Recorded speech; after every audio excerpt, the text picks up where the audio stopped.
G'day everyone. Looks like we're going live today. So this would be episode 7, Carly. Is it? Mm-hmm.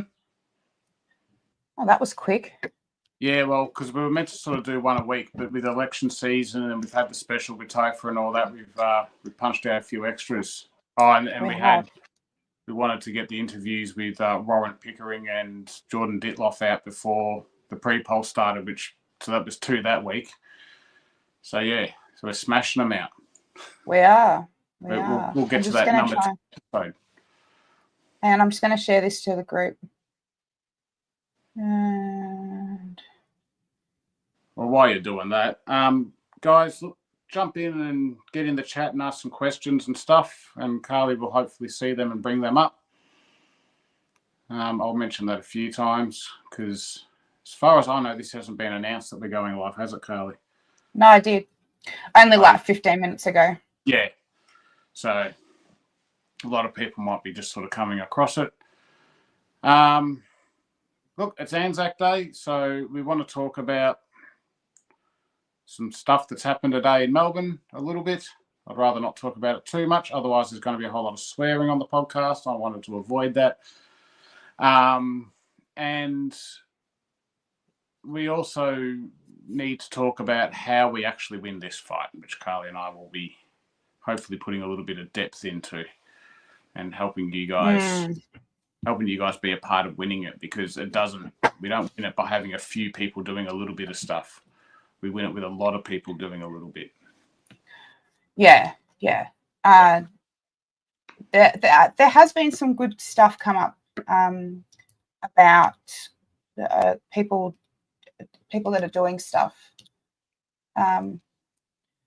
which has been a bit nice to see after my little breakdown today. But there are people that are actively out there, but we need so much more. Like, we're a group of 23,000 people. We're the majority. We are the majority, but the minority, the teals, the greens, they've all got, 6 people a day at pre-polling. That Deb Leonard has got that many lefties there doing volunteering and getting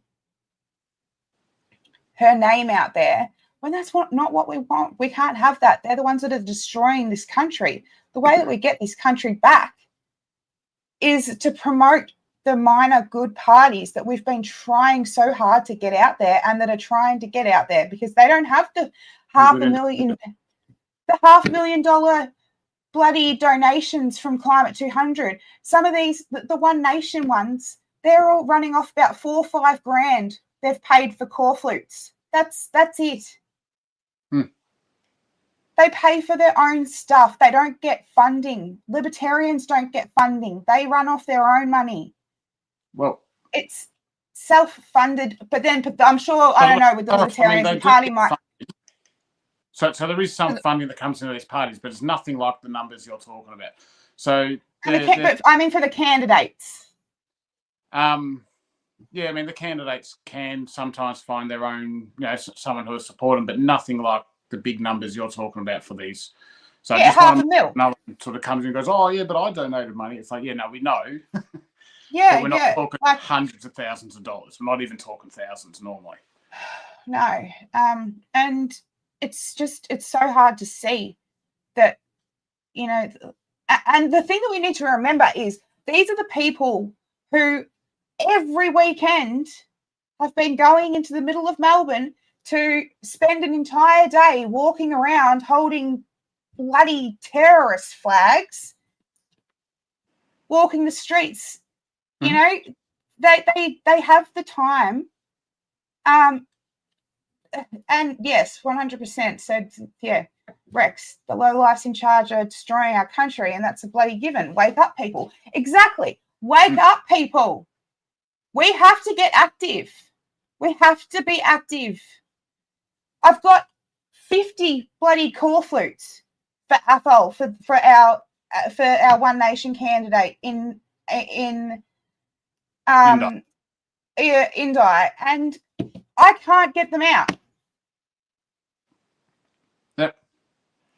One, because I'm too busy. Two, because I don't like talking to people, so I'm not really I'm not really the best person to have had them. I need people to come and help me. I don't enjoy people. Look, and the fact is, and guys, for you who have been active, for you who have been volunteering, don't take this to heart. For you that haven't, do take it to heart. Yes, Okay? please, yes. And I mean that absolutely. I'm not pulling punches here, because if we don't get active, we lose. We will lose. I did a video. I sent it to Carly, all about how we can lose, and we're setting ourselves up. I'm gonna post that after we do this live stream, because we decided to go live first, and see whether we needed to post that video. But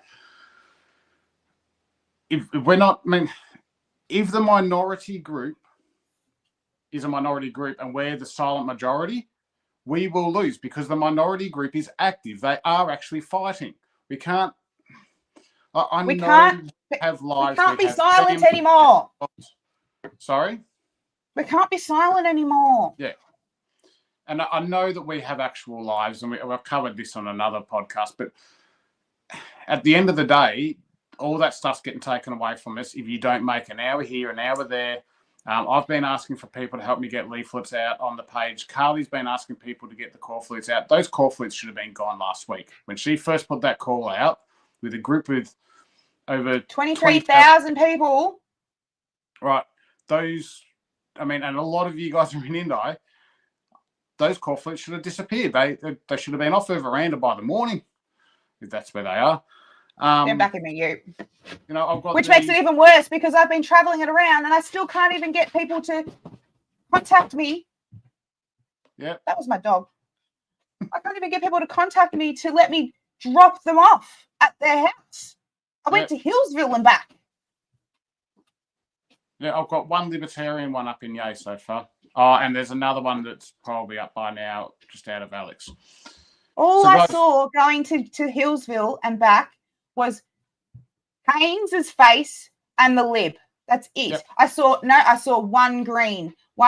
Even a greenie can get a freaking core flute up in Indi. Yep. I'm mad. So look, if you're out there and you just don't want to support a party, I've got hundreds of these. These are not from a party. They are from an organisation called Voice of the Riverina. They are your common sense activist group, for lack of a better term. They probably don't like being called that as much as Carly doesn't, but that's the reality. I'm not an activist. Okay? Yeah. Well, and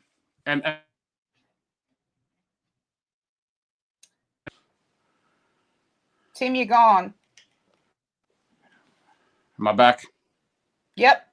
Oh, sorry. I had an alarm set. I don't know if I turned it off. Let's see what happens.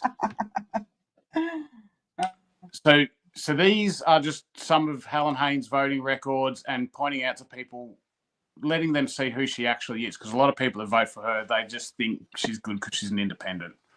No, she's voted for the ute tax. She's voted for every renewable energy thing. If you're a farmer and you vote for Haynes, you're voting to lose your farming land to renewables. That is exactly what's happening. And she will not fight you. She will not fight for you. Yep. She won't even speak to me. And she's my federal member. Yep. So, anyway. And I know there's a lot of farmers that know that she supports renewables and want to support her. And guys, well, yeah, it's a democracy, and as good as democracy is, it has its obvious. I'm sorry, it's not a democracy anymore. It's not. The left have taken over the political realm. Yep. So it's not democracy anymore. Well, because we've been silent.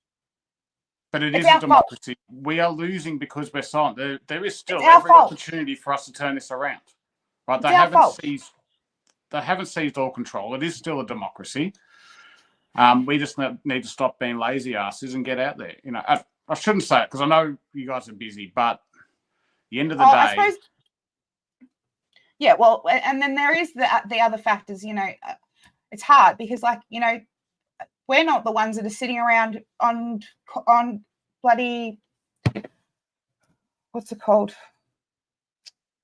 on Centrelink payments and, you know, getting money from the government, because we won't take it. So we work for ourselves and we look after ourselves because we don't want that from the government. So we don't have as much time as everyone else. I get it. But it's just so important. And that's partly what makes it hard to organise what Ronald's suggested here, which is a great idea. It is. So yeah, I mean, to expand on that, we could bring the core flutes, we can bring flyers. I can bring them anywhere in Indi. Yep. Anywhere. I just need people to contact me and say, yeah, you can put it on my property. Like, can you drop me off 2 or 3? I've got neighbours that want some as well. You know, even in Ilden, people in Ilden on the front and back road, you know, going in Alex. And if anyone's worried about, you know, anyone, I don't know if people are worried about having their property attacked because of that lefty weirdy guy that was obviously being paid by a teal to do what he did to that person's signs. But I'll put up our no new national park signs right next to Athol's and Tim Quilty's signs. So if anyone goes near them, I'll be there punching on in your front yard. Look, I mean it. So in my other video, I said, you know, today's Anzac Day, and when we remember the Anzacs and we celebrate the Anzacs, they fought for freedom. And I can understand, like, if someone says, look, I don't want a One Nation one because of all that accusation of being racist and all that. I get it. I hear where you're coming from. Absolutely, it's a pain. You're not getting asked to go overseas and kill or be killed. You're not getting asked to do that. You're just getting asked to try and protect our freedoms here at home peacefully. So I don't know. I've encouraged to rethink your courage on the matter, but everyone needs to do what they feel they can. If you can't do that, there's still other things you can do. I mean, handing out, like, taking the leaflets out and putting them in letter boxes. No one knows what you're putting in there until you're gone anyway. So you can do all sorts of stuff, you know, One Nation and all that, without having any worry about that coming back on you. That's a quiet. We need to get way to really make. I'm so sick of this controversy between for having a One Nation, you know, candidate on the front. Look, I've got a house in Ilden. It's raining now, but the front of my house has got this big shade cloth up. I don't know, Rob's a weirdo, he put it up, but I'm going to cover that in Athol's and Tim's and Tim Quilty's signs. And like, that's a drop in the ocean to what I've done in the past to be worried about, you know, like I've had to upgrade my entire security system at my house. I have constantly have ways of defending myself around me constantly. You know, it's a little bit of courage just to have a core flute up for, if you believe in that person and that policy, if that party aligns with how you think and how you feel, please have the courage to say, this is how I feel, so I'm going to put up something to support them. Yep. And that's all. Courage is contagious. If you show courage, other people will find it too. I think I've been showing a lot of courage for a long time, and I just really hope that people can, you know, like share in that a bit, because I really do need help, People around here don't even know that we have a One Nation candidate or a Libertarian candidate, because all there is Helen Haynes and James Tenery everywhere. Yeah. Anyway, there's some things here. Hey, Carly and Tim, I hope you're both having a great Anzac Day. I think many people in Gippsland have had enough of Darren Chester. We desperately need change in Gippsland. You have a wonderful One Nation candidate down there. I have been looking at him, Greg, for a while. He's gone from different parties. He's now with One Nation, but he's very. I think he's my personal person I would go for in Gippsland. And from what I see, there is a lot of support behind him. So yeah, get behind. I think it's Greg. Oh, I've forgotten his last name.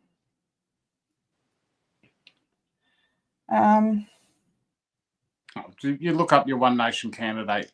So One Nation has candidates in every lower house seat in Australia. Okay. Yeah, and that's a massive feat. That's massive. Yeah. So in theory, not particularly in practice, because we're just not ready for that movement in Australia yet, but in theory, they could form government, right? Now, I don't want to be giving anyone false hope there. That's not happening this election. No. But that does mean that every lower house seat in Australia has a really good, or at least a decent candidate to vote for.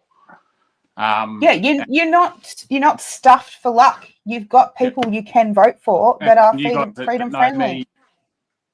Obviously, I mean, I prefer to support the Libertarians before One Nation typically, but they're just not everywhere. So, you find out who's there. Same with Family First. They've got a lot of lower house seats. They're not everywhere. So, but One Nation, you'd be guaranteed you've got at least one good candidate to support. That's great, Michael. Yeah, I've been watching him. I looked through all of his stuff, and he's been a very good advocate for Gippsland for a very long time, from what I can see. Here's one that'll. Hang on, Carly. Hang on, Michael. To use him as an example, to be a bit nasty, don't watch him. Get alongside him. Find out what you can do to help him. This is what we're talking about. We need to be in the fight with these people. They need our support now. So I'm not, you might already be doing that, but you just use the word watching. We need to go beyond watching now. Yeah, that's. I think his last name's different to yours, isn't it, Greg?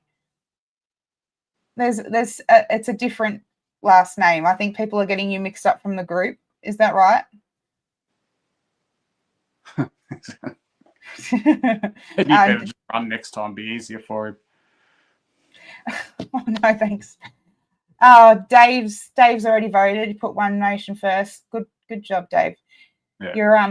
Dave's the one who did the video for the rural tanks. They're having trouble with manufacturing and everything like that because of what our governments have done. Oh, so it's the same last name. No wonder everyone's getting you mixed up. Oh, you poor bugger. You'll have to put one of those banners on your Facebook and go, "Not One Nation candidate." Yeah. Or just change your name for this election or something.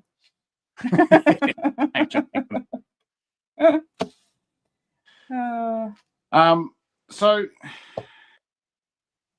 I think we've given everyone a bit of an ear bashing about getting involved. And if you're going to put up my video later, that gives them a bit more of an ear bashing. Yeah.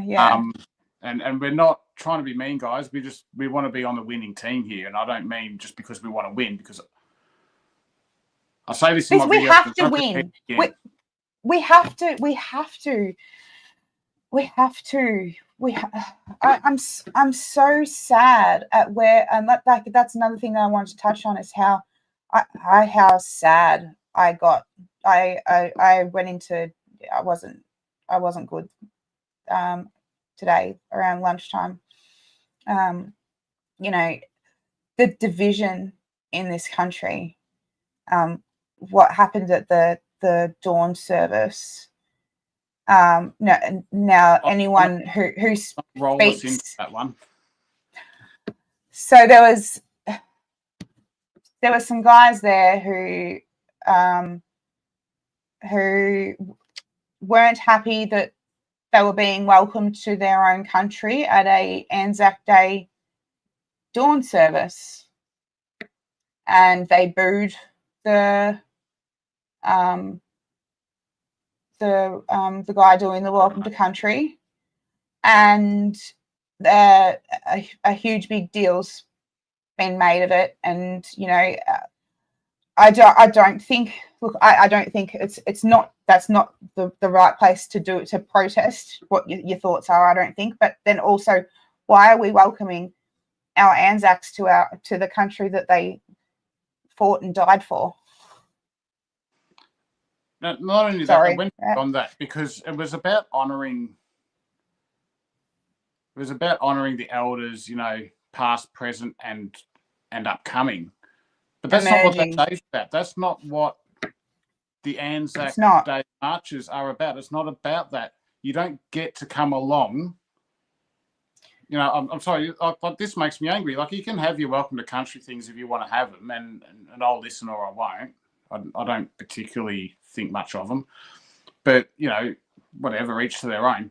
But an Anzac Day thing, if you get booed at, suck it up, princess. You deserve worse. I'm sorry. That's how I feel. And I'm not no neo-Nazi like the media wants to complain. But that's the thing. It's been. I saw there's another interview. The guy who was doing it, one of the veterans, afterwards went up to one of the 9 News reporters and was like, "This is our." He didn't boo or anything like that, but he was saying, "I don't agree with what they did, but I understand, because as a veteran, I don't feel like I should be welcomed to my own country." And this was to the 9 News journalist. See, but that's not put out.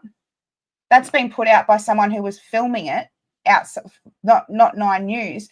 But then they're running with these headlines: neo-Nazi group, the stupid Jacinta Allen. She's getting out there, I highly condemn what we saw at the dawn service this morning. Like, on a piece of paper. You caused this, you dumb woman. Oh, at least you didn't use the B word. That's what I was waiting for. I was waiting for it. Oh, no. I'm so sick of the division in this country, where we didn't grow up this way.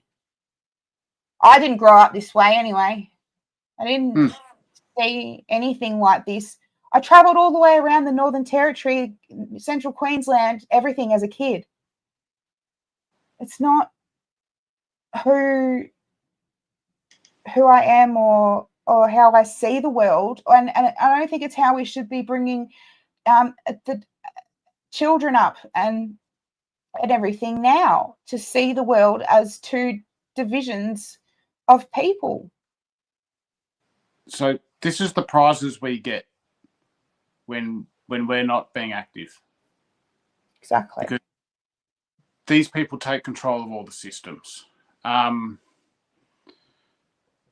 Look, I mean, that division's always been there. There's always been I think a fair sense from a lot of people in the Aboriginal community that they weren't always treated very great, right? I mean, yeah, but they are marginalised. True historic issues there that need to be dealt with, and that's not nothing.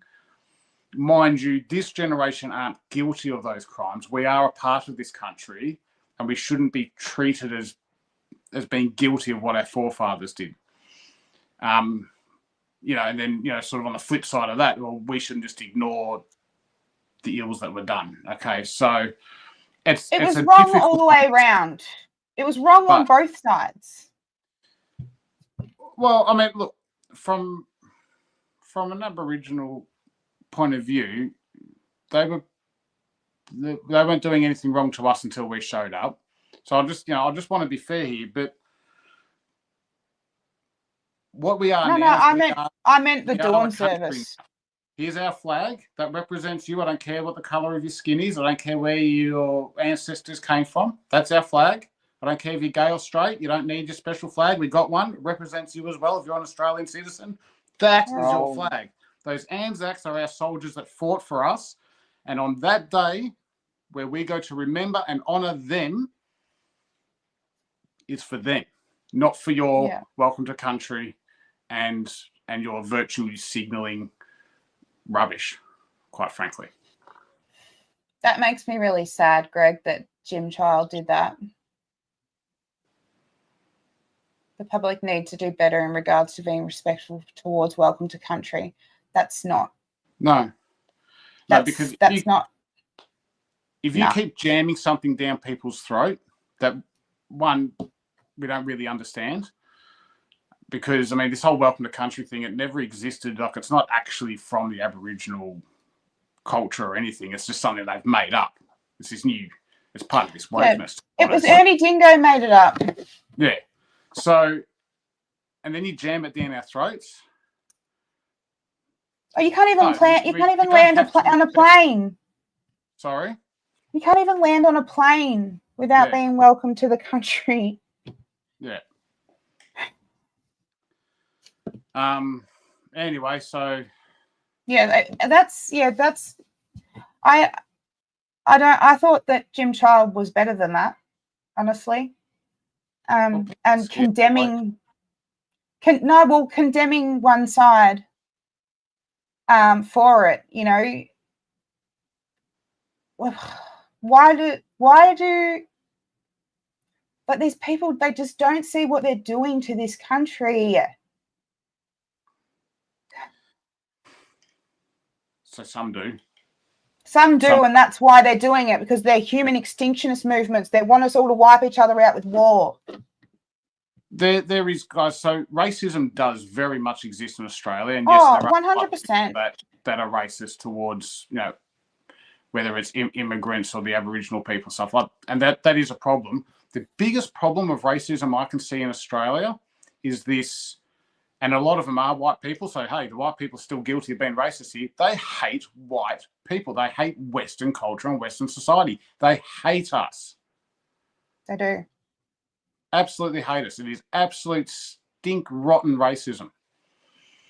So, but anyway. We can't, it doesn't work that way. So, I don't know.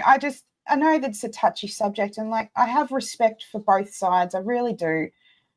But the media calling anyone that has a differing view to the woke left bullshit we're seeing in this world, calling them neo-Nazis or far right, like that guy who went and spoke at freaking Monique Ryan's the Teal meeting with all the screaming banshee women and everything.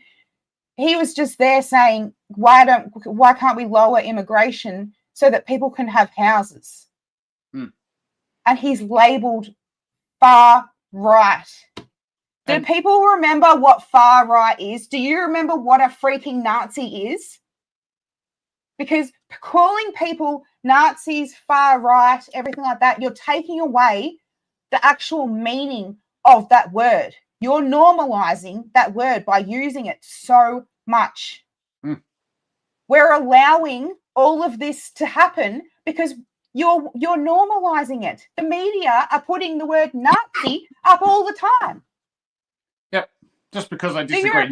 Nazi just means someone with which the left disagrees. Go and watch a bloody documentary about what the Nazis actually did. Then go and call someone one of them. Yeah, well, look, there are a few people in our society, I'm happy to point out, have similarities to the Nazis. The Greens. 100%. Look, the Socialists, I mean, that one's obvious. The Nazis were socialists. 100%. Did you see what that idiot bloody Vander, whatever his name is, put up some woman's parents' house as being vacant because they died, and then squatters went in there and are living there because we're supposed to be sharing everything that we have, you know, like it's kindergarten. Like, oh, you can have a piece of my sprinkled toast. The world doesn't work like that. Socialism doesn't work. Look, it's a great childish idea. I don't know how adults keep falling for it. Well, because they're not adults. Diversity mostly. But anyway, we need to do some happy notes on something, I think. Oh, I'm really angry. Yeah, really angry. I'm really angry at what's happened to this country, and you know, I did watch Topher's. You know, it's the 5-year anniversary of what happened at the shrine. So I did watch Topher's video today that he put out. I think I was one of the first ones who might have watched it because I was already on YouTube. But the amount of people that are sacrificing everything, he's now seen as a criminal in this state. Because he did get away with that eventually. I mean, but he had to go through the court system. He ended up drowning his sorrows in alcohol, depressed, very bad mental health issues, all of that, because he was one of the ones who stood up.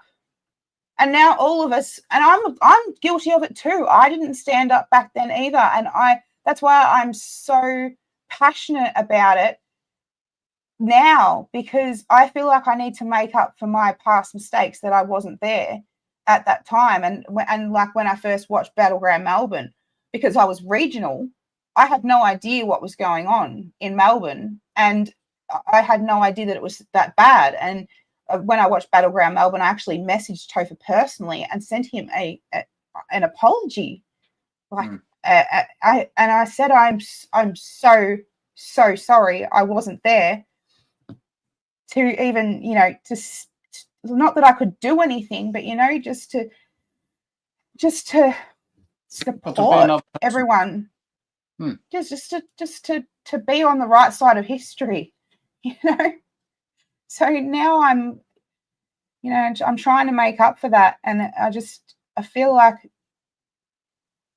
I'm only one person.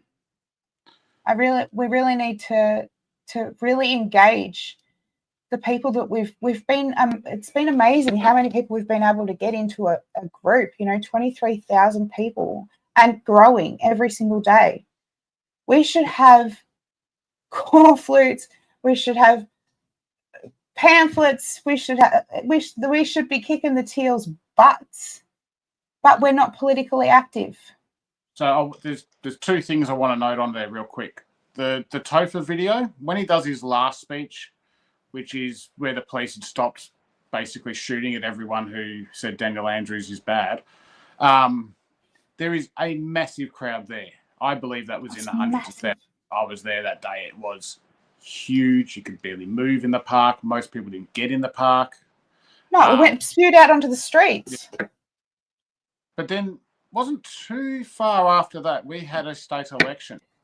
And I can tell you, we were begging for volunteers. We could not find them. Where were all those people?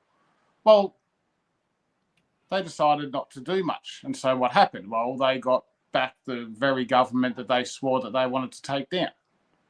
How the hell did Dan Andrews get back in after that? Come on. Well, because these people did not do their part. They said they wanted to take Daniel Andrews down. They couldn't be found anywhere in time to actually do something.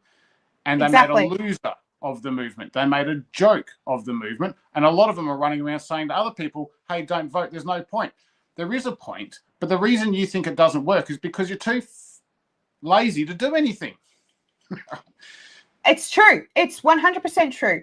Yeah. If you can scream and shout on social media as much as you want. We can do that. You can turn up to a protest once a year or something like that.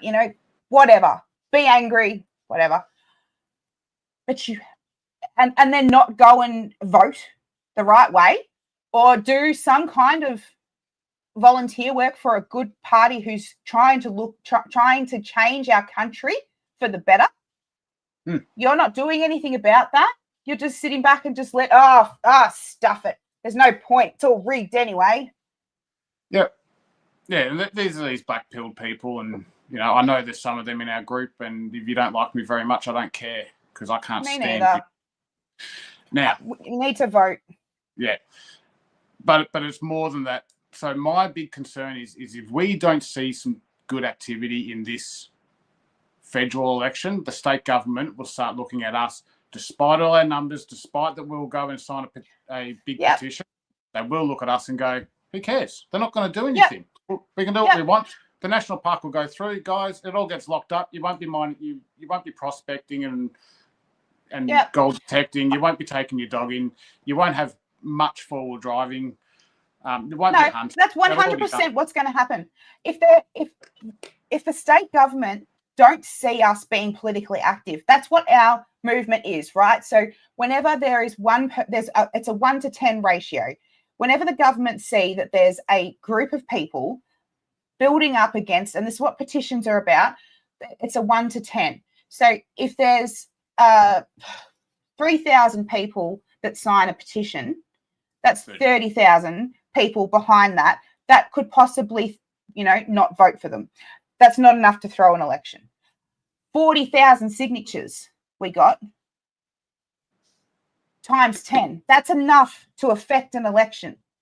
But if we're not seen to be doing anything in the political space except for handing that petition in because we got a couple of signatures online, they won't be scared. They're going to go, well, they're just going to say, oh, well, they've got nothing behind it. It's just some loud voice on the internet, like they call me. They call me. It's just, you have to back up what you're doing. And you have to. Got to support the parties that have been supporting us. They have. So I've even heard on our page like someone going, oh, look, I would support these guys, but I haven't seen any of their stuff around my area. You're in your area. Because you're not putting it up. It's for you to do that now. So I just get so angry. I'm losing so much hope. We're blackpilling ourselves, Carly. I know. And that's why I just ate a whole Easter bunny.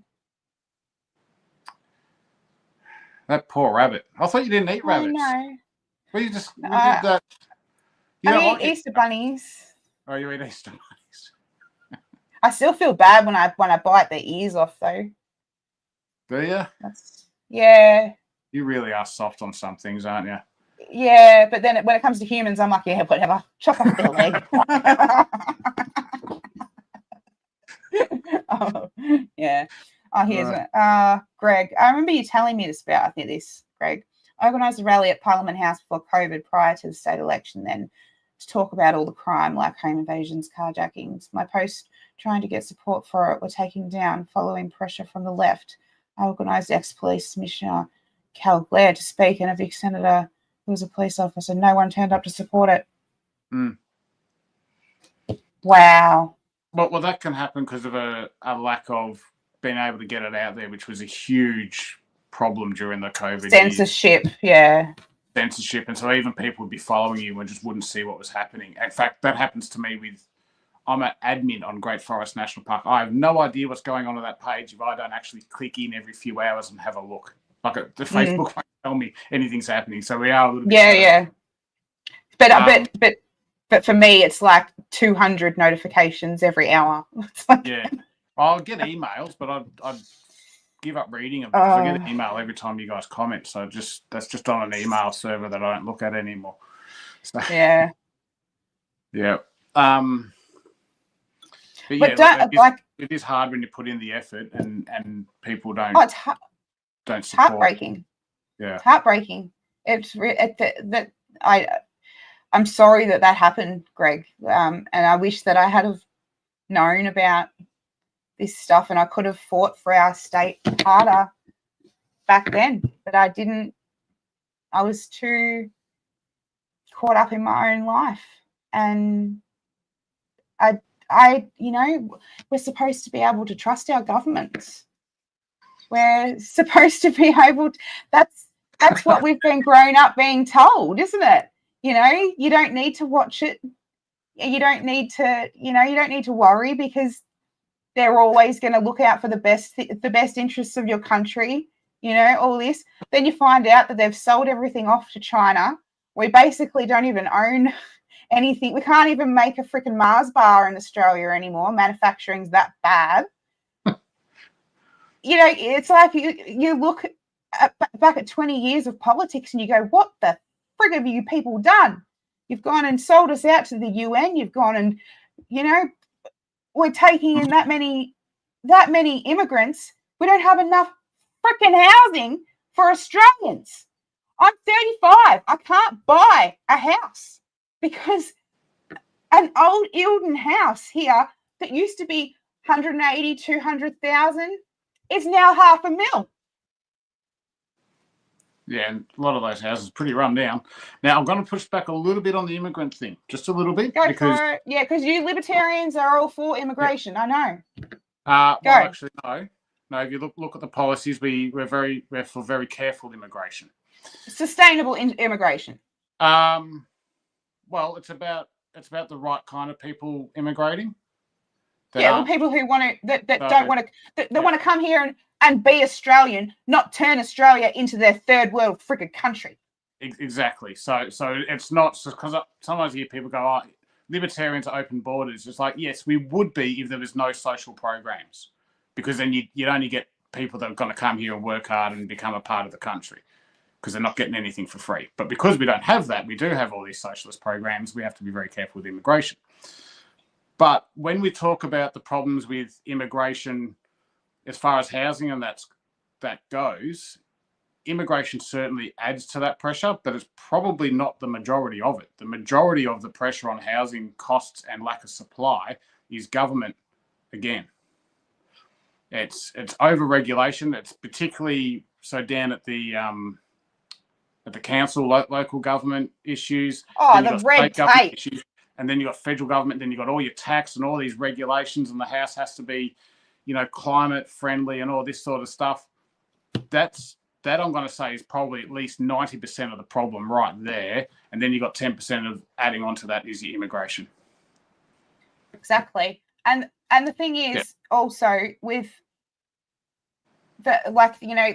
ending the native timber industry, that's made it so much more expensive to get wood, and guess what we make houses out of? Deal. But and that's what they're talking about now, and then they're talking about making green steel. You can paint it whatever colour you want. What the steel is carbon. You've still got to smelter it.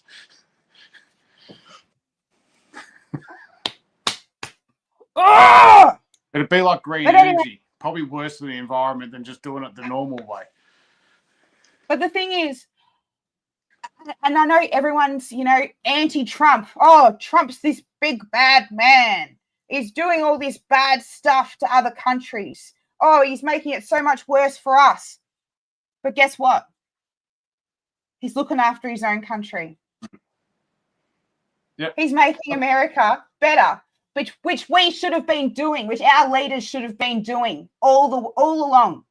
And if our leaders were doing that, I think you'd find Trump would be a whole lot more lenient with Australia. I think he'd have a lot of respect for a nation. He literally said to our government, if you stop trying to attack hate speech, you stop trying to attack freedom of speech and everything like that, tariffs would be lower, and they didn't even catch on to that. Oh, no, they heard.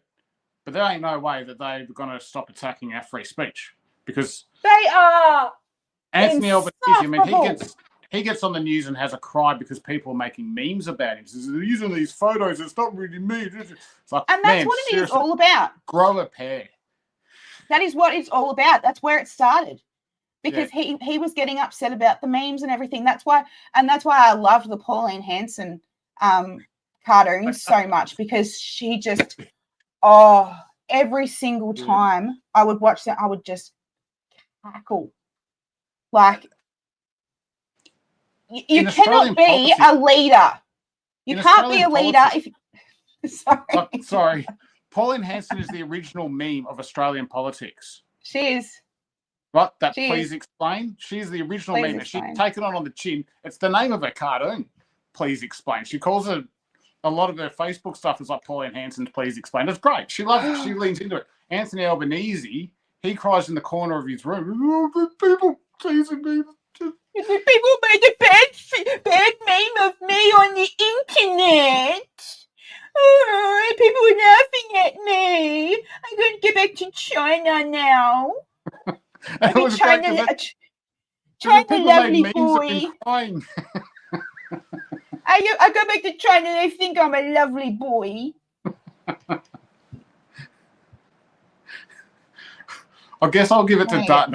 I think Dutton's got a better sense of humour than Anthony Albanese. That's something. Of course he does. He has no sense of humour. He can't even laugh at himself at all. Like, come on, dude. At least, like, even Kevin Rudd, he used to get on bloody the Footy Show and make fun of himself. You can even give him that. Like, you got to have a sense of humour. Then we had Julia Gillard, and she just changed everything because she had a plum in her mouth, and she's just. I can't say anything. Identify as a male still. Wasn't she to do with that Emily's List? I've seen that about Labor women. Yeah. Well, I mean, but Labor, the problem of it. But I do remember that Labor big thing about them making cartoons of her, and they made her bum big, and then she was having a big sook about that. And now look at what's in fashion. Yeah, a big ass. What you got in all that trunk? All that trunk inside that trunk. Like, come on, grow a pair. But with this whole women's movement in Labor, do they not see that it's whenever the men in Labor screw up is when a female's thrown into leadership? Hang on a second. I've just got to shut the door because the rain's getting noisy here, and I don't know if you guys can hear it. I can't hear it. I'll keep talking, don't let me get bored. I'm looking at the comments. Have you guys heard of the Search Foundation? No, I haven't heard of the Search Foundation. Have you heard of the Search Foundation? Oh, that's the one with the puppy again. All right. I can help you pat the puppy this time. Is it on this side? Yes. Down a little bit further. Yeah. Down a little bit more. About there. Yeah, you're probably whacking it. It'll bite your finger. That's a bit better. Puppy. Last time I was over here because that's where it is for me. Yeah. Yes, have you heard of the Search Foundation? I haven't. No. We need to look into that. Put that in my notes. 100%, Brad. I think that she would be Australia's Trump, and if you know, if it wasn't so hard with politics and stuff like that, like I don't know. I wish I could be Australia's Trump because I would do it. I would 100% do it. I'm sick of this crap. Sick of it. Yeah, Australia doesn't really need a Trump anyway, and that's nothing against Trump. But America has a president who has a lot of power. In Australia, we don't have that. We need some of that politics in Australia, not necessarily the person. We need a strong Senate. Yeah. Well, for now, that's the best we can hope for is a good Senate. In the future, hopefully we can actually have a good government. For me, that'd be the Libertarians that just destroys all the power of the government. But, you know, either that or it's the Conservatives, which are the authoritarians that I'm happy to live under because, you know, basically that's how I live my life is fairly conservative.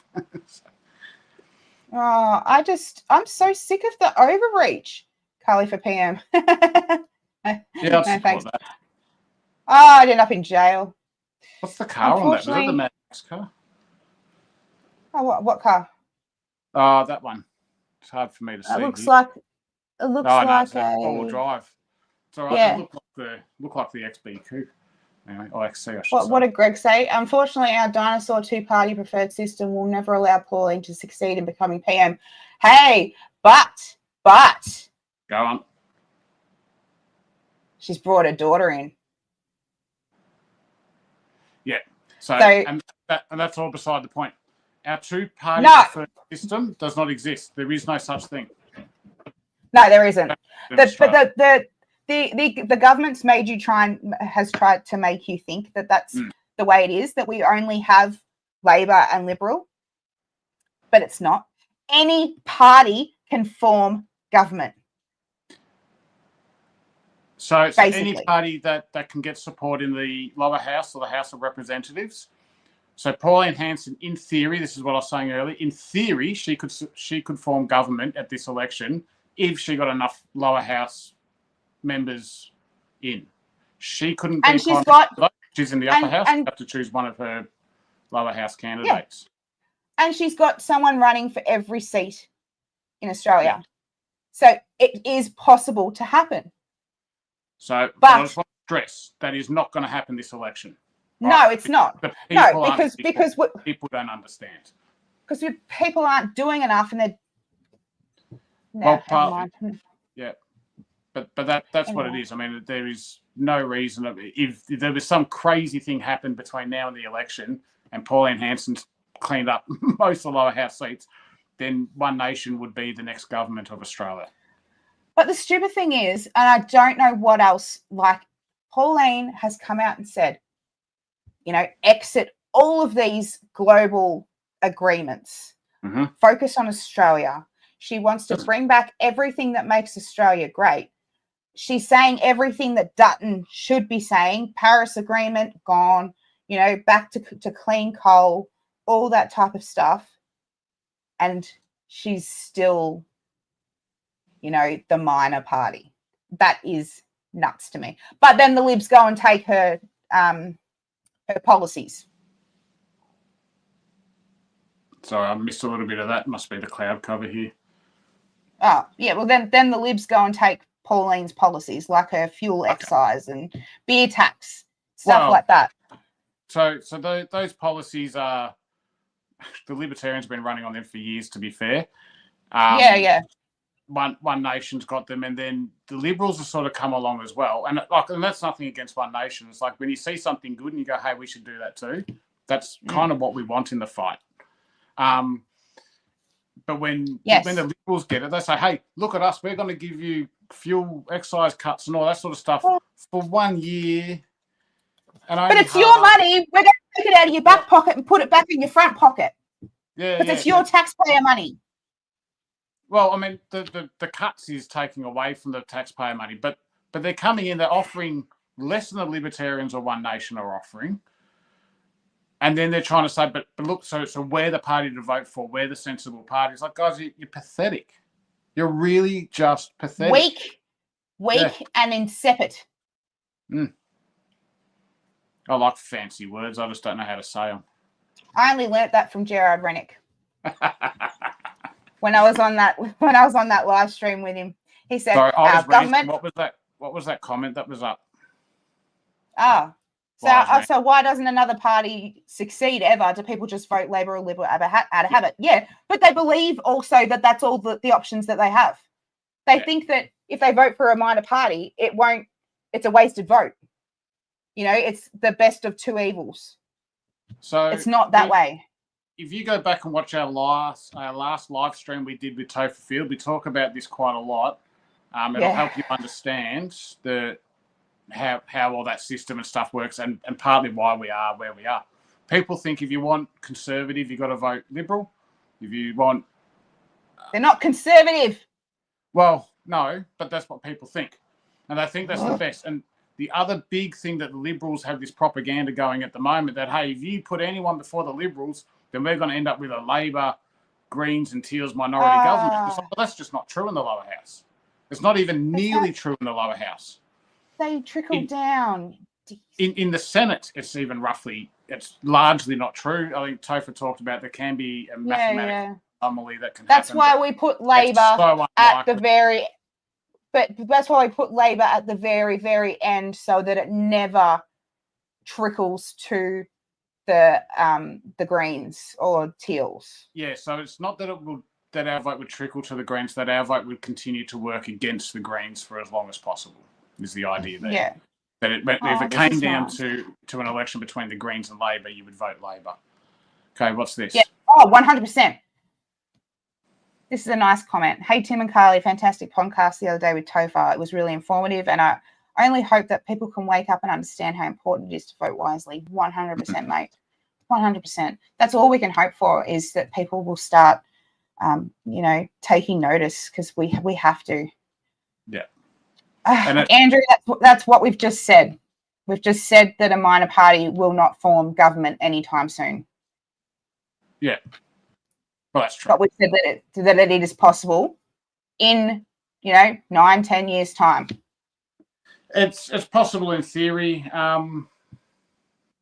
Probably if that happens, I would imagine it'd be something along the lines of One Nation doing it, possibly with the help of some of the other good minor parties. They join up with another one, yeah.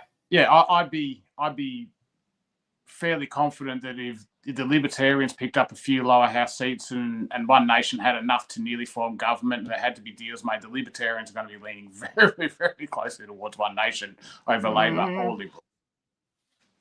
So you want to hope so, anyway. Yeah, some people don't care, unfortunately. They have the mentality that's, oh, my parents voted Labor their whole life, so I will. Oh my God, it's not a footy team. 100% it's not a footy team, but also the parties that your parents voted for back in the day are completely different to what we have now. So Labor used to be for the working man. It used to be the working man party, and the Liberals used to be the Conservative. Well, what's happened? Yeah. The Liberals, your parties left you. Libertarians. Your parties left you. They went up and they went and got involved with all this global shit, signed us all up to all this crap, and now they're ruled by outside forces of Australia that have no care in the world about Australia or Australians. That's just how it happened. And what happened? Your party left you. You didn't leave your party. They've just become more interested in power. This is why you see someone like Peter Dutton say, hey, we should do this. This would be good for the country. And then the media jumps up and down and goes, no, we won't do that. We'll be good. We'll do whatever you say. Because he doesn't care about what's right. He doesn't care about what's good. He cares about having power. That's it. Yeah. And that's why when people go, oh, we need the Liberals in, guys, you're going to be disappointed. I'm telling you. Yeah. Like, yes, Liberals over Labor, but don't get excited about it. They're the least of the evils. That's all it is. Yeah. Tim. Yeah. Very good question. Very good question coming up, right? Oh. Do you think all those that don't actually follow politics simply vote for a familiar face? I think they do, and I think that's why these teals and everything go all out on core flutes, TV ads, radio ads, everything like that. Because if you're in their head, like if they're in your head, you're going to get to that ballot. You're going to go, oh, I know who she is. I'll give her a number 1. I'll give her a number 2. So the face and the name recognition, which is why it's important to have these signs up, is a very big part of actually getting people's votes. And even sometimes people vote for someone they don't like, but they just go, yeah, but I know who that is, which is kind of really stupid. It's one of the reasons I'm actually against mandatory voting, other than the fact that it's a little slice of slavery every 3 years federally. But more than that is it doesn't actually have to be the candidate that they'll vote for. So my experience in a polling booth, I don't have the numbers in front of me, but the first time I helped out with doing how to vote cards was, I'm trying to remember now whether it was a federal or state election. It was a federal election. Would have been the last federal election maybe. And the polling booth that I was at, the vote for the Libertarians there was actually higher than anywhere else in that whole seat, and it was probably relatively high for most of Victoria. It was nearly at 6% of the primary vote went to the Libertarians. Now, something strange happened in that I was this really friendly, happy, bobbly guy because I'd been up until 3 a.m. Got 2 hours. Say what was wrong. Yep, got up at 5 a.m. And so when I got there, I was just sort of like, I think it's called Matic or something like that. It's just like wasn't really my right. I was a little bit delirious. Like I was just delirious, and I was just happy. I was bouncing around. I'm saying g'day to people, having a happy face, and that's all it took. And I think if I remember, across the rest of the electorate, we got 2% of the vote. So a happy face doing how to vote cards. You don't have to be stupid. Don't deprive yourselves of sleep or anything like that. But a happy face, a smile. That can maybe I shouldn't go to polling then. Just pretend to be nice. That's all you got to do. Very good question. So Andrew, that's the interesting thing is that I don't know if you've seen, but the ETU have actually donated to the Greens this year. So the union movement is even moving away from Labor. Not in a good way either. Yeah, there's a new union. Well, it's not new anymore, I suppose, but there's one that's fairly new on the board, which I think they're called Red Union. Don't quote me on that. I know Topher Field did an interview with them, but they do not support political parties. It's the way it should be. Yeah, they will not support political parties because they see that union Labor connection is actually really, really corrupt. It's really rotten. And look, guys, if you're in a union, I know you think you need Labor so you can keep your job. You don't. And fine, like if you want to put Labor before Liberal, fine. But there are parties that will make us so economically strong in this country. You're not really going to need from your big league. But you won't need to worry about a union or a freaking political party for you to keep your freaking job, because it's a human right to have a freaking job. It's a human right to be able to work, I suppose. Yeah. Oh, don't get technical on me. Oh, I have to. It's the libertarian in me. I'm sorry. Just don't. And you have a human right. If you can have a job, no one should be able to take that away from you except for your boss. How about that? And a crack habit. Only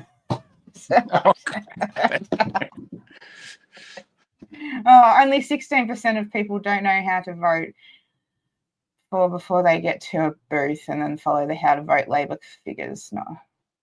What? No, it's more than that. I never knew how to vote, and I'm 35. Yeah. So the vast majority of people will just follow a how to vote card and don't seem to want to question or go anything beyond understanding how the system works or who might actually be in their best interest. Particularly with the larger parties. When you get into the minor parties, people typically don't follow a how to vote card, but yeah, probably at least 16 or more % would. This is an interesting one. I actually heard some older people say when I went to vote the other day that they were overwhelmed with all the papers that they were given heading into a vote. I would feel the same way. Maybe there shouldn't be people actually pre-polling. Well, man, there is laws. So you're not supposed to be able to block off the doorways and stuff. You'll see that if everyone's behaving themselves when you're doing how to vote cards, there'll be a line with it, or the guys with all the T-shirts and all that on handing them out. They'll stop. They won't go past that because you can get in big trouble.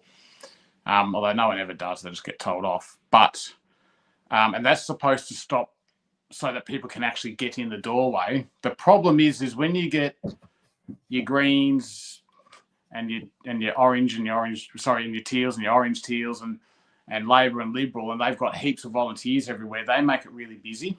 Yeah, and we've got no one.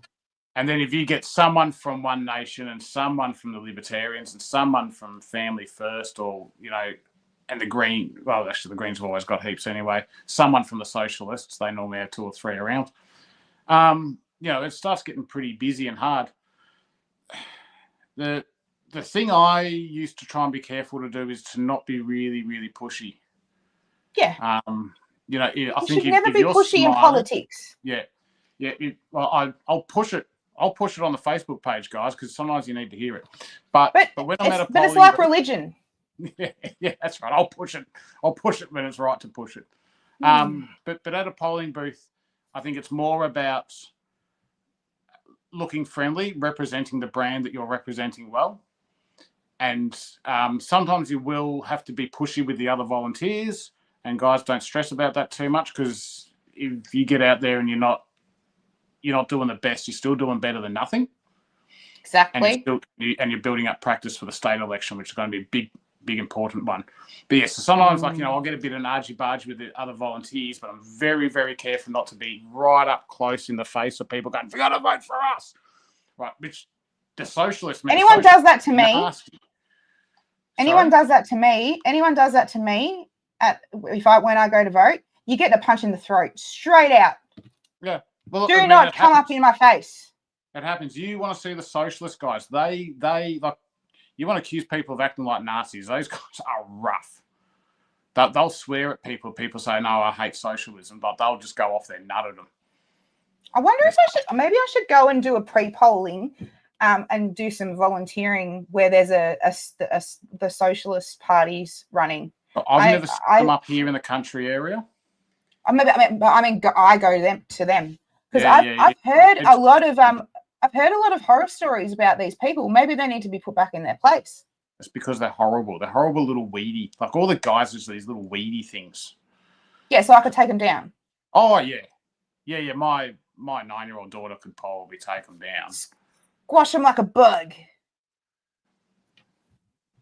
Yeah, I mean, I don't know. I think snap them like a twig. Socialists.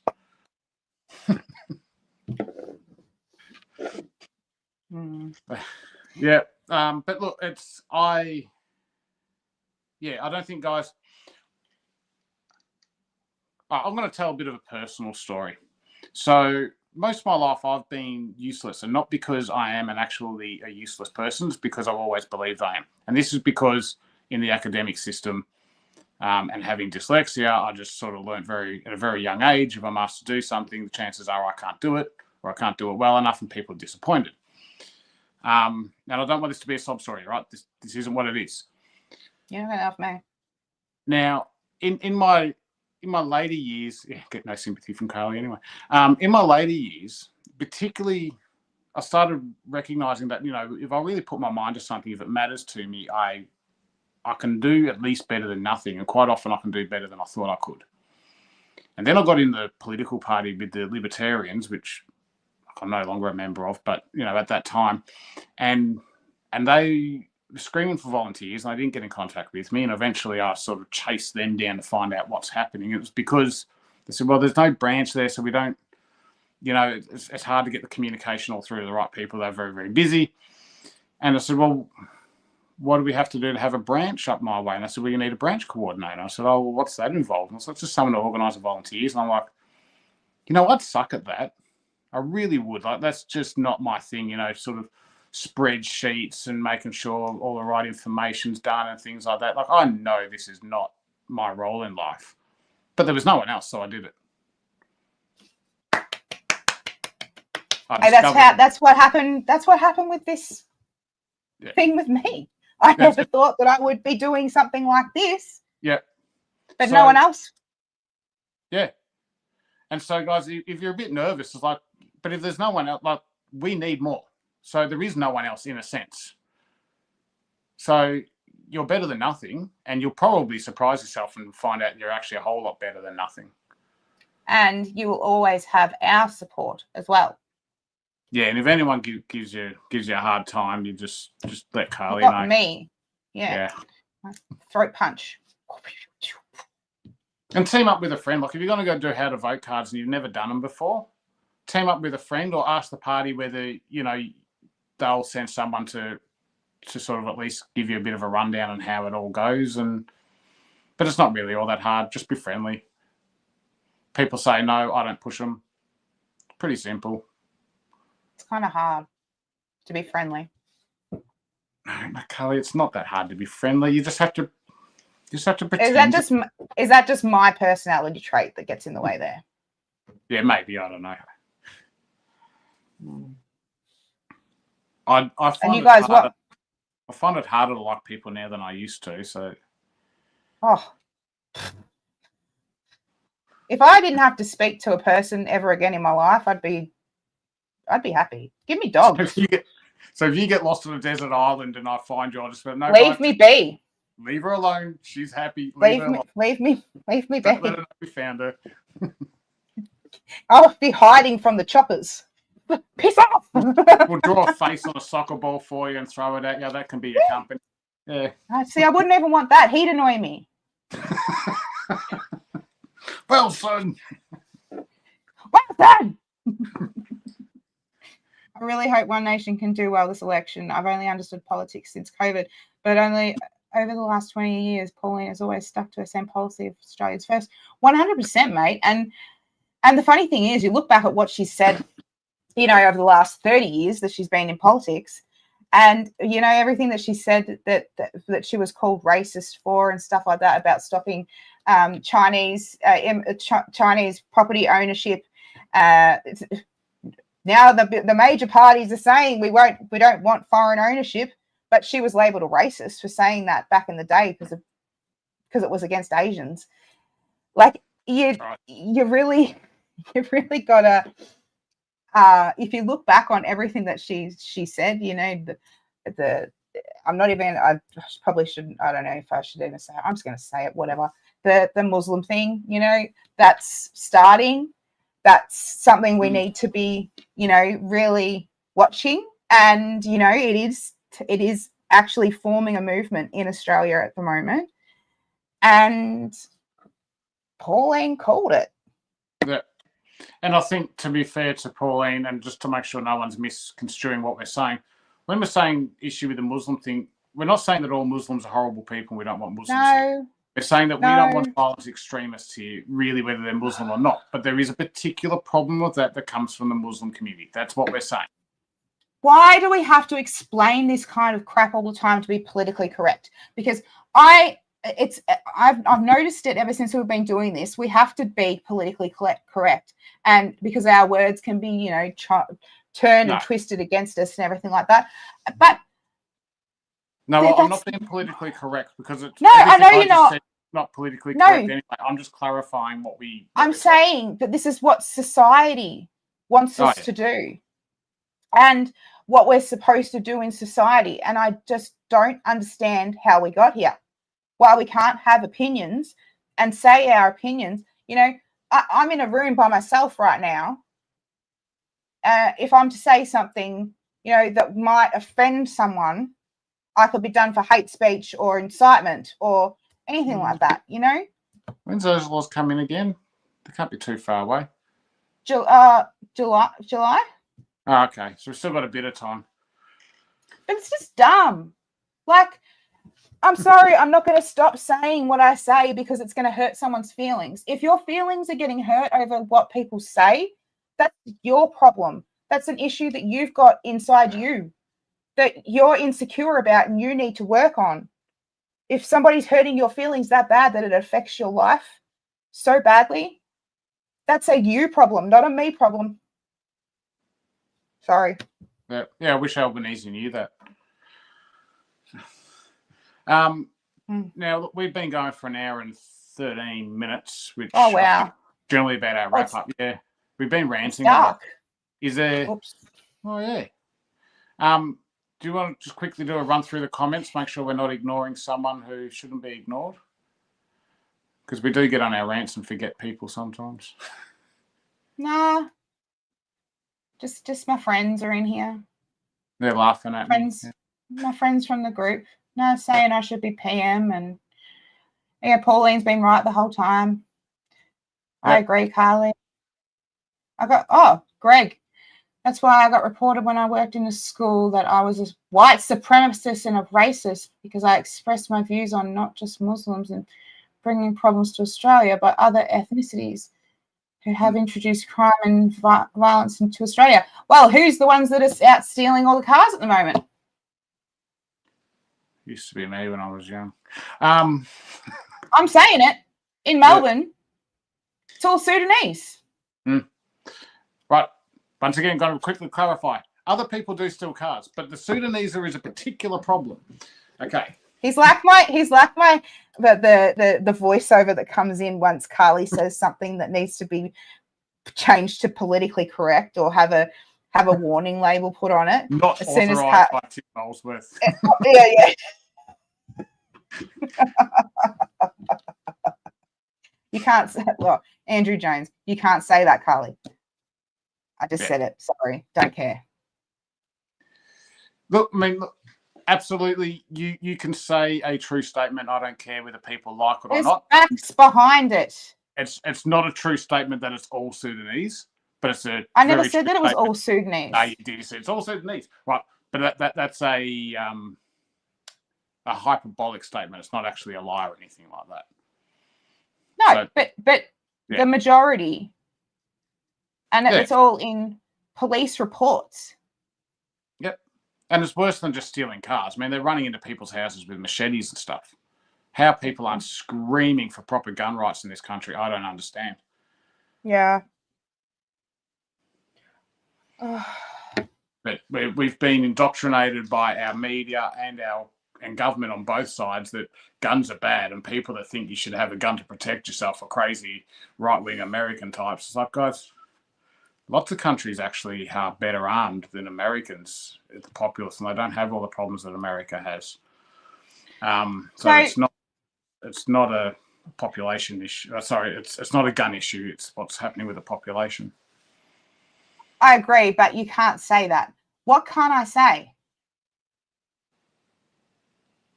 People of African appearance. That sounds racist to me.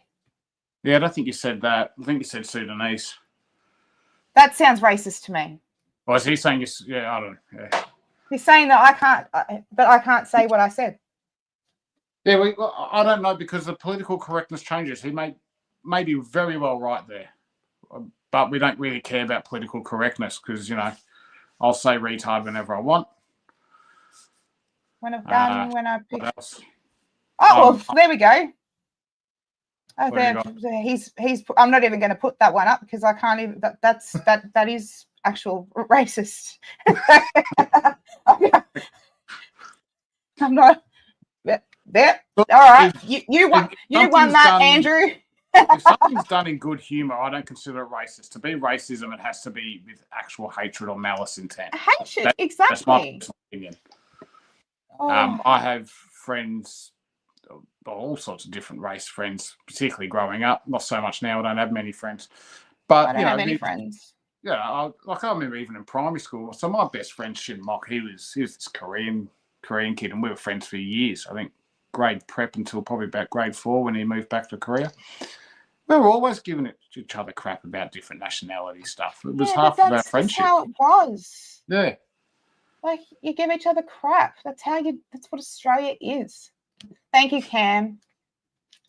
They like the banter. They want you to pick on me more, Carly.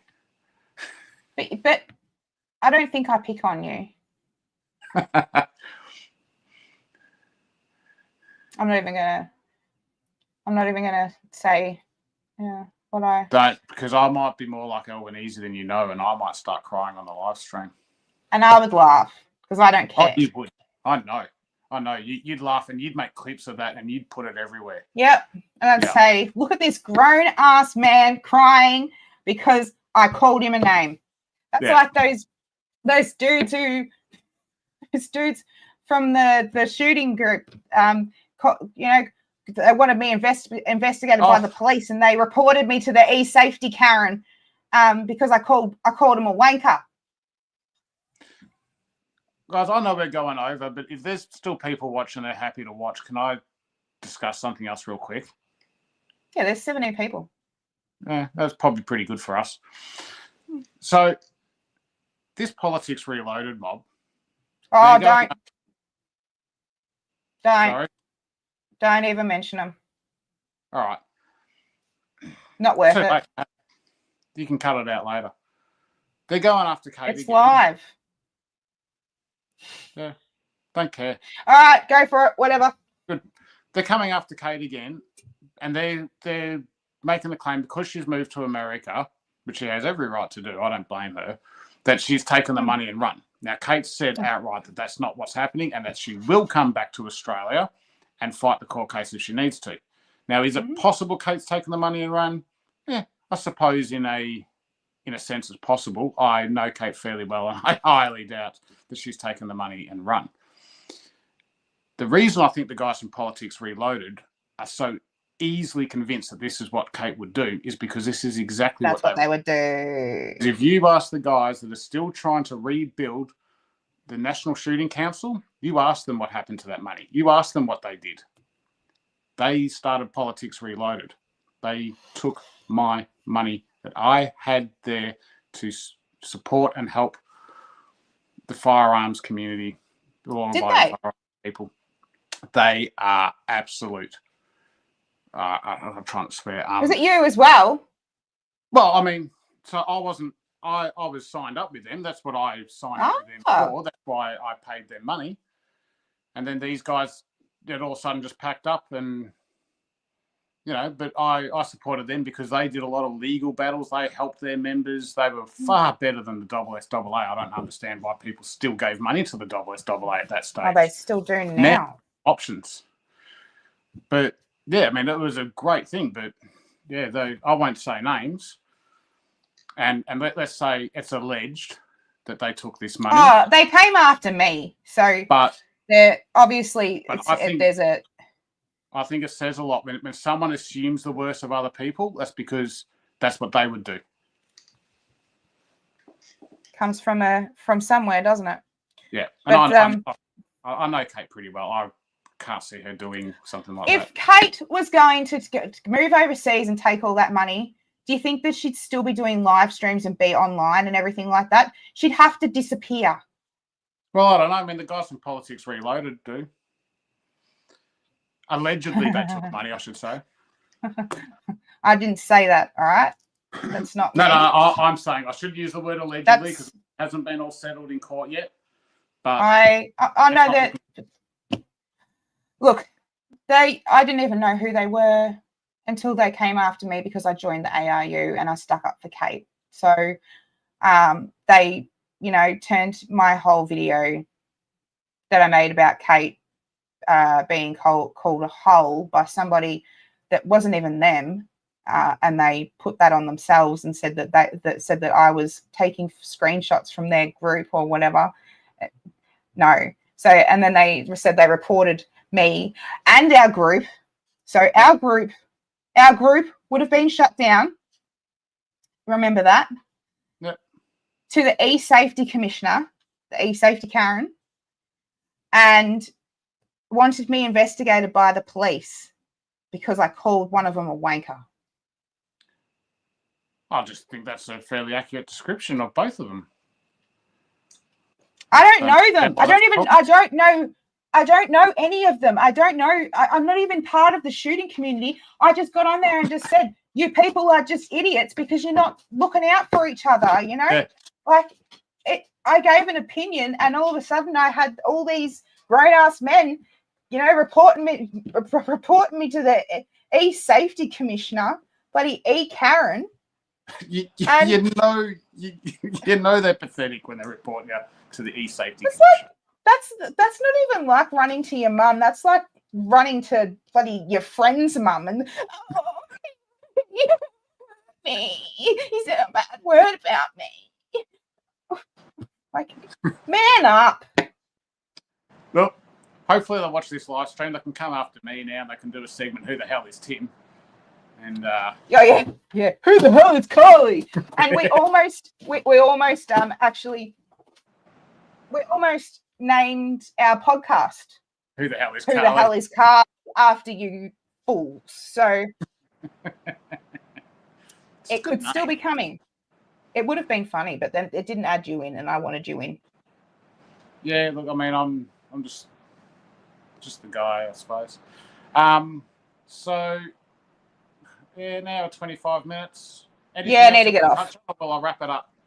I just want people to what we came on here to say an hour and 20 minutes ago was we need help. We need help getting these core flutes out. We need to get all these good parties. We need to get their faces, like Tim, Quilty, Mark, Athol. I've got core flutes coming out of my butt at the moment that I need to get out around Ilden, Alex, Yay, and the surrounds, so that it's not just Haynes and the Lib everywhere. If anyone can help locally, just please reach out to me. I'll deliver them. I'll drive to Shepparton. I'll drive to work to the bloody border. I'll go anywhere in Indi to get these out. I believe in these people. I need to get these people out there. Please. Shepparton's not in Indi. Point is, you'll drive. All right, now. So yeah, I'm geologically challenged. Well, so am I. A bit tired. I've been driving every night, most days. It's been crazy. Guys, like, comment, subscribe, all that good stuff that it's my job now to say. And share, I suppose. Thanks for coming on the live stream. Oh, wait, we have a comment. No, just quickly. And no, it's not too late. If people have already started voting at pre-poll, that's fine. A lot of people are contacting me and oh, you're in Casey. Oh, you're in trouble. Message me and I'll send you the vote, how to vote card. But there's a lot of people that are following good parties, how to vote cards and everything. So just, it's not too late. It's never too late. It won't even be too late on the day. We have to you can always change someone's mind who does, if they think that they know what a party's about and that's not what it is, and you explain that to them and they go, holy crap, I was about to vote for them, you've had a win. Yep. You don't often get a conversation. I used to get a lot of people that just wanted a Liberal Party one, and then I say, hey, for traditional Liberal values, and sometimes I get people on that, so, and probably One Nation and the Libertarians get to make that claim. So anyway, thanks, guys. Thanks, guys. Appreciate you all. Sorry for having a tanty and stuff, but yeah. It was very cool, this one. I got a bit angry about the whole Anzac Day situation. I'm angry about we need more volunteers. Yeah, and that. Yeah, Topher Field's education has been super helpful. 100%. If people want to know what's going on in the political realm, like in that world, just subscribe to Topher Field, okay? And Joel Jamal. Will explain, and Joel Jamal from Turning Point Australia, but Topher will explain it to you in a way. How does he say it? He helps busy people understand politics. Yeah, makes sense of the world around them. Because it is just nuts what's going on around us at the moment, and nobody can be expected to understand what's going on, because I don't even know what's going on. Well, we do, but but Topher puts it in a viewer-friendly way and explains it very, very, very well. And I started out not, Tim was friends with Topher, and I was like, oh, that guy. Like, I didn't know. I just saw him from the COVID days, and I was like, he's like, but now I could not have more respect for that man. Like, and that's all from what he's done for our cause and what he's done for himself, and what I watch through his YouTube and what I follow him and what he does. I've built up such a huge admiration for that man. And to really speak about the character of this guy, he takes time out of his busy schedule to jump on our podcast. Now, he said beforehand, before he actually jumped on, well, he does that because he wants to see people like us do good. It does nothing for him. He's got over 60,000 followers now. 70? Is it over 70? Okay. Yeah. Okay. He jumped on our podcast with 130 people subscribed. He gains nothing from supporting us. He's the real deal. He just cares about this country and people. Yeah. Jump on his YouTube channel, Topher Field. Watch Battleground Melbourne if you haven't watched it yet, because you have to. You need to see what's going on in this state. Really do, if you don't know already. And yeah, all right, I'm going to go. Right. Yeah, thanks An hour heaps, and a half, guys. that's the longest episode. Yeah. Whoops. We'll start doing Yeah. soon. What? We'll start doing 3-hour episodes like Joe Rogan soon.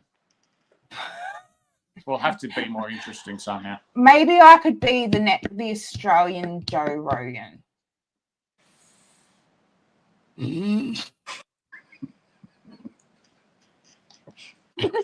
Not with me. You're not going to get that far. You're going to need someone else. I don't want to be Joe Rogan. All right, guys. Need a good tan too. That's our flag. Bye, guys.